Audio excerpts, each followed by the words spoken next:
Hey everyone, Elan project day 1000 and something.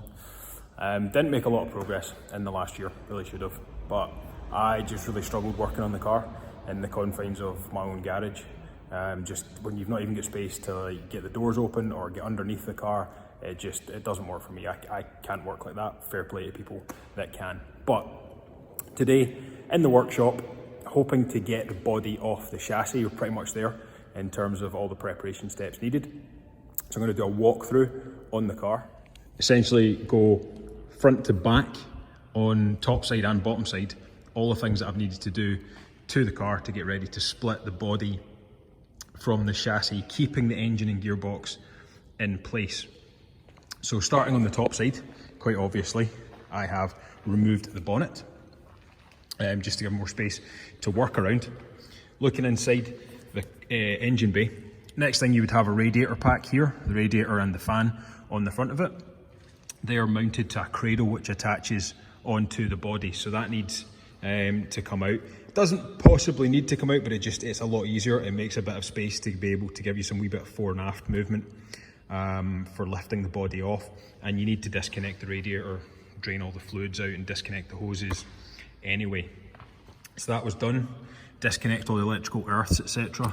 Down the front, taking the air cleaner holder out of there. There's a big flexible hose ran up this side of the engine. Remove that. Remove the airbox, remove the carburettors. Also had to remove the studs from the rear carburettor because you can see that's the edge of the carburettor, the inlet manifold there. So the studs protruding out, they would hit on this piece of the bulkhead. Disconnecting the brake and clutch master cylinders. Wanted to disconnect them on the master cylinders themselves, but the fittings on them were completely seized. So ended up just snipping the hoses. So you can see down there, that's the snipped brake hose. And is it? Yep. And the clutch hose here has also been snipped as well. They're going to be getting replaced anyway, so I don't feel too bad about taking them off. Vacuum line here, so remove the vacuum line from that. That vacuum line ran down into a T-piece which fits onto the vacuum tube on the chassis here. Removed all of that. The T-piece was actually a broken fitting. Previously someone had just wrapped it up with insulating tape, so that'll need to get replaced. And the vacuum feed for that goes to the brake servo and also does the vacuum feed for the headlights. Round the other side of the engine, remove the alternator to give more clearance. That's that in this pocket here. Disconnected all the wiring from that obviously. Top hose of the radiator ran into the thermostat here, removed that. Removed the water temperature sensor and disconnected the heater controls. You can see they pass through the bulkhead there. Disconnected all the wiring that I can see that might be earthed on the chassis. So hopefully we don't run into any problems there. I'm going to be very careful and do one last pass before I start trying to lift it off. We disconnected the ignition wires on this side, so that's the cable running down to the starter motor. That's disconnected. I'm just going to make sure there's no P-clips down there that I've somehow missed. Disconnected the ignition system and pulled the igniter out for that as well. Going slightly further back on the top side, sorry, one final one in the engine bay. Steering column, disconnected that. That was an absolute bugger. It really did not want to play ball, but managed to finally get that undone. On the inside, remove the seats, remove the carpet. That was done in order to get better access to the chassis, the back of the chassis mounting bobbins. So on the inside of the car, a few interesting ones that had to be dealt with in here. So we need to gain access in behind the dash. For these two bolts, there's one on each side in this position. They tie through into the top of the backbone of the ladder chassis. Then you've got the back of the bobbins here. These are the bobbins that are bonded into the fiberglass body, and there's bolts run through the chassis underneath and into them. So tons of soaking of them with penetrating oil to enable them to release, because we didn't want to end up with another snapped bolt situation like I had from removing the seats. Up underneath the dash, released the two U clamps that hold the steering column in place to enable us to pull the steering column back and disconnect the splines from the steering rack. I had also disconnected the pedals from the master cylinders, but the way it worked out, I didn't really need to do that. With this car having the Spyder half cage in it, there was some extra fun and games involved in this. So these plates here mount on the floor, and there are additional bolts going through the floor to secure the half cage into the back of the car. So I removed the rear bracing that runs from here diagonally down, and it ran onto this bulkhead, which then goes through into the rear suspension turrets. That's one of your chassis mounting points. That's already been removed. Disconnecting the seat belts from the tunnel here, because that bolts through again into the chassis. And up at the front, inside, if I just get a light down there, inside this extra, I guess a TVR person would call it an outrigger, that's actually part of the Spyder cage. So in the end of that, there's a nut and washer goes in there, and that again ties on to the end of one of the chassis bolts that comes up and through. Took the rear window out, just to enable me to get better access and get the parcel shelf out so I could see what was going on. The fuel tank previously would have been here, removed that. It's a whole load of unnecessary weight to be trying to lift off with the body, and it needed a bit of flushing and general work done on it anyway. These two bolts you can just about see here. So you've got your main battery earth in the back here, and that is connected onto these chassis bolts here. And again, these had nuts on this side of them where there was a whole load of earth wires getting attached to them. One of them played ball, one of them did not play ball. We'll talk about that when we're looking at it from the underside of the car. On the underside of the car, starting up at the front, we've got the two front chassis mounting bolts. I think there's 16, if I remember, in total, bolts holding it on. These were a variety of difficulty levels. This one played ball quite nicely, could release that with just a socket on a wrench. This one required a 1/2-inch impact gun to get it moving, which was a little bit disconcerting having to do it in the first place, but once you've tried loads of penetrating fluids, you've tried giving it a tap with a hammer from both sides, realistically you need to just get the bolts out. Moving back, the next mounting bolts here, just right up at the front of the footwell. These are the ones that tie in on the other side to those outriggers from the roll cage. So I've got the front posts of the ramp just mounted on the chassis, the inside of the chassis ladder there. I've obviously removed the full exhaust system and also drained the sump and drained the gearbox of fluids, just so we're dealing with lifting a slightly less bulky thing. Disconnected the handbrake cable at the back. One of the final things I need to do today is disconnect this fitting here at the front. This has been snapped, unfortunately, before I started working on the car, I want to point out. So that's been snapped, so I need to figure out how I'm going to screw this fitting out of the chassis boss so I can completely remove the handbrake cable. The fuel line has been disconnected from the back. I'm probably just going to snip that, if I'm honest, because the fuel line is going to be getting replaced anyway.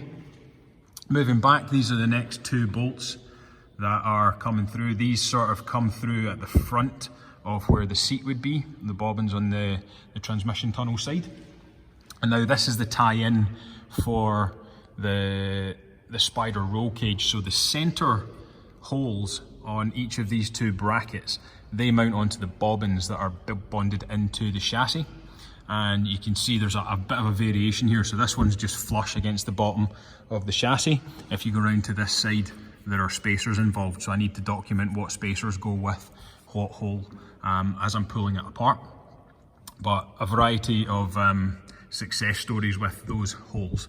I'd kind of like to have a bit of a discussion with the people that fitted this first time, because just, yeah, we'll add that to the list of things that need fixed.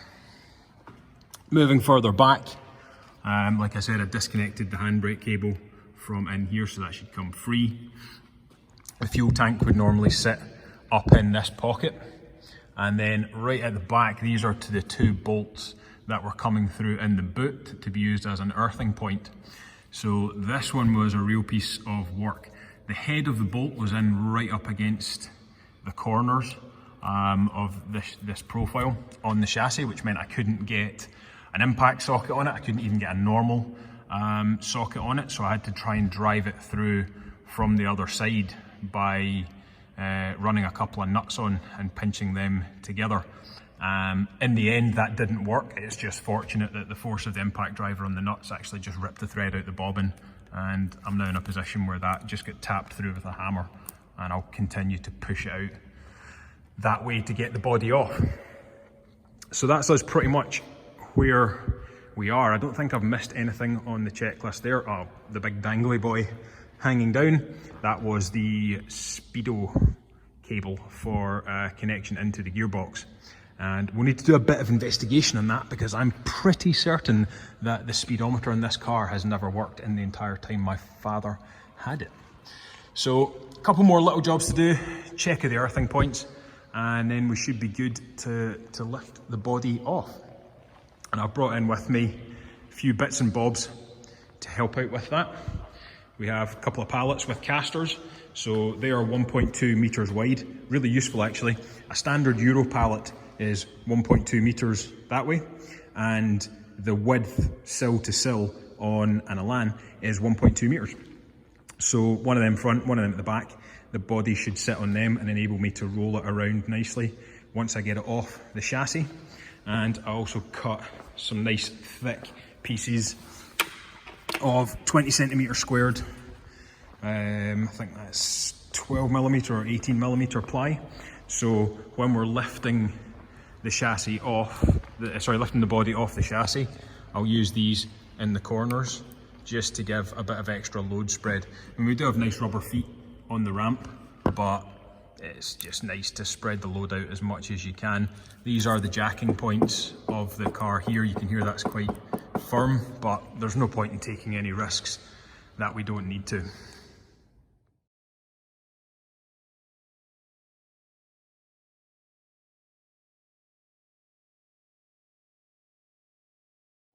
Fast forward 3 hours, here we are. A few more bits and pieces done on the car, and it's now time to split the body and chassis. As you can see, I've taken the windscreen out just purely as a precaution, thinking if there's any twist in the shell when it gets released from the chassis, I don't want to burst a perfectly good windscreen. The handbrake cable is now free. It's lurking down in here. So removed that, disconnected it from behind the dash. So that's good to come out, there's nothing holding it there. Removed the fuel line from the fuel pump and pulled it all the way through from the boot. Did one last sweep for earths, I can't see any. So tentatively, gonna get it up in the air. The ramp is on the chassis, the backbone of the chassis, front and back. So I can lift the car up, I can pull the remaining bolts out. I've already taken the 2 out from inside the car on the top of the transmission tunnel. The ones that would be just in sort of there. Removed them already. So the car should be good to go, and because it's supported on the chassis, I can lift it on the chassis, undo the rest of the body bolts, drop it down, and the last 2 bolts that will be released will be these 2 here, one on that side, one on that side. They go into the front suspension uprights, and they stop any vertical movement on the body. So once I remove them, the body will be good to lift off. You can see I've brought in go jacks on all 4 wheels. Just going to reposition the one in the back corner there, get it sitting a bit better. So that means that when I drop the car down, it's not right down onto the deck. I can then reposition the ramps to the outer, the jacking points on the sills, front and back, and I'll be able to lift the body up and then easily move the chassis around underneath if I need to wiggle it about a little bit to get the car out. Exciting times.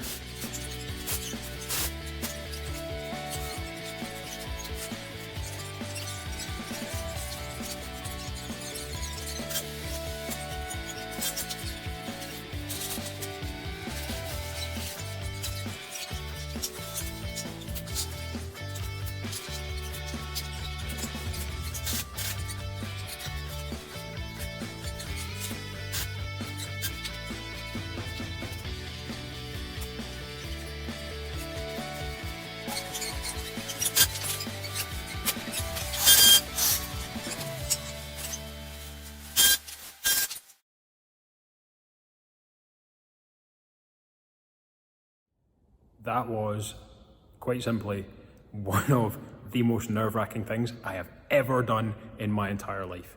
And I'm including lining up on the start grid for a race and that. Whew. Stiff drink tonight, but that's a job done.